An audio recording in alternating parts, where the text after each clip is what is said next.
radiocultura.eus.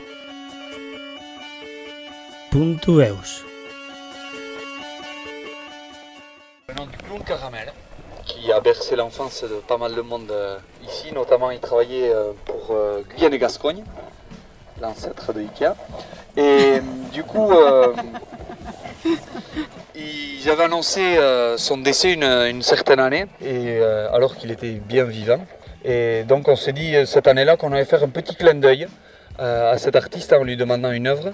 Il nous l'avait prêté volontiers, on était arrivé un peu un soir chez lui et il avait des problèmes d'audition. Et donc la télé était à fond dans la maison. Je ne sais pas comment il a compris ce qu'on lui a dit. Nous même on ne s'entendait pas. Donc il a vu 3 jeunes fous lui demander une statue. On est reparti avec. Et on l'a posée ici. Et depuis malheureusement le clown Caramel nous a quittés. Donc vous voyez, elle est faite à base de métal et c'est de la récupération de pas mal d'outils. Et ça me fait penser sur les chemins de Saint-Jacques, et ici aujourd'hui aussi finalement, on vient tous avec notre passé, notre métier, et on est tous différents, on a tous des outils différents. C'est ça qui forge notre personnalité et qui nous fait avancer, donc voilà.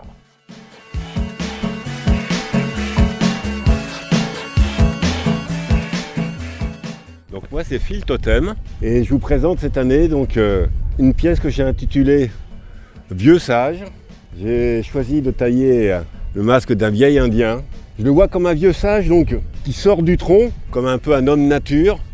Et ce vieil indien, il pourrait dire, comme a déjà dit un grand chef il y a un peu plus d'un siècle, à tous les gens qui font un peu des erreurs au niveau de la nature aujourd'hui, c'est le jour où vous aurez chassé le dernier gibier, pêcher le dernier poisson, vous verrez que les billets de banque ça ne se mange pas.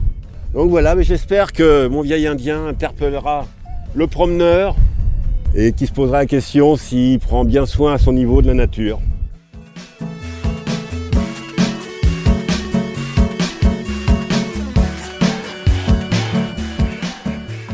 Donc je m'appelle Nadine Trescart, je viens du Tarn, d'une petite ville qui s'appelle Mazamet.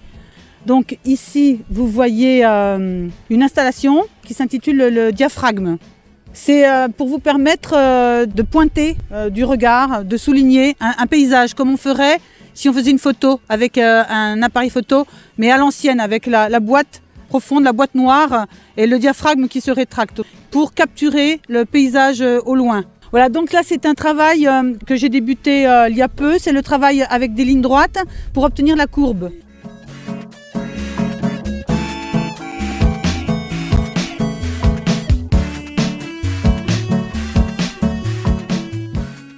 Je m'appelle Jean-Pierre Barraud, je suis l'auteur de cette statue qui a été réalisée en béton.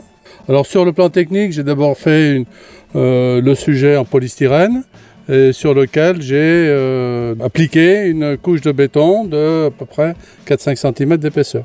Bon.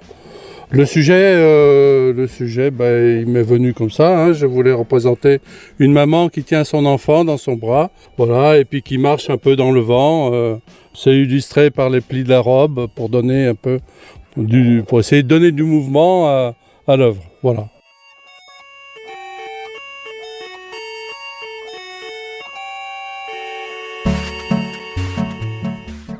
Donc moi c'est Thierry Corriéras, je suis céramiste. Donc les pièces là sont en céramique. Et du coup en fait je l'ai appelé Le Temps du Rêve, en hommage ou en base d'inspiration à un mythe fondateur de certaines tribus aborigènes d'Australie donc, qui pensent que le monde est rêvé par une sorte d'esprit fourmi géante. Et voilà.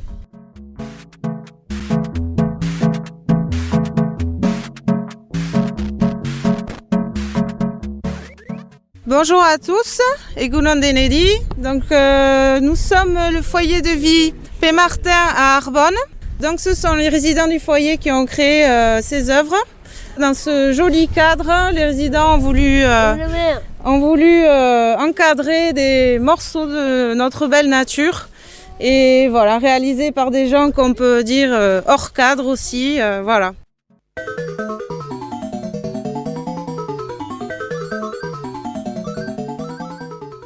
Je suis Pascal Billard de la Bastide-Clérance. Je fais des sculptures souvent en calcaire ou en pierre, ou pierre de la Rune aussi, mais aussi en métal, en bois, un peu de tout. Et celle-ci, c'est la fusée à eau. En fait, je l'avais commencé il y a un petit moment.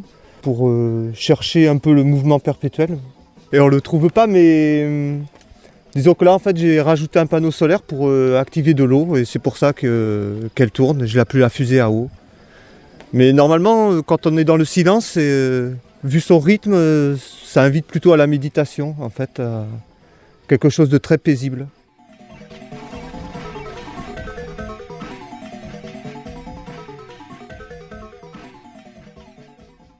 Alors non, ce n'est pas moi qui ai fait le criquet. Voilà, c'est Grégory Bittic. C'est un artiste qui est installé à côté de Pau et qui depuis une quinzaine d'années est un artiste recycleur. C'est-à-dire qu'il récupère beaucoup de métaux et nous a présenté aujourd'hui son criquet. Ce criquet est fait à partir de 21 bouteilles de gaz. Voilà.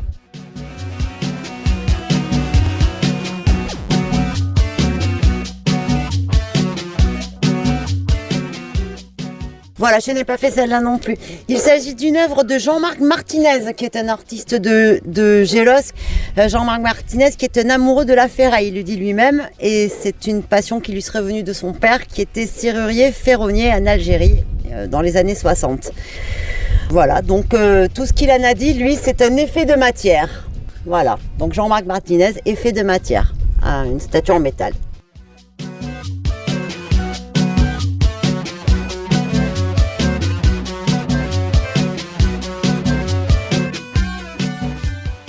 Oui, je m'appelle Hutalin, voilà, sculpteur, peintre. En ce qui concerne ceci, je ne vais pas donner beaucoup d'explications quant à la réalisation et au concept. Je veux simplement dire que la seule certitude que j'ai aujourd'hui vis-à-vis de l'art contemporain, c'est d'être dans le doute. Voilà, c'est tout.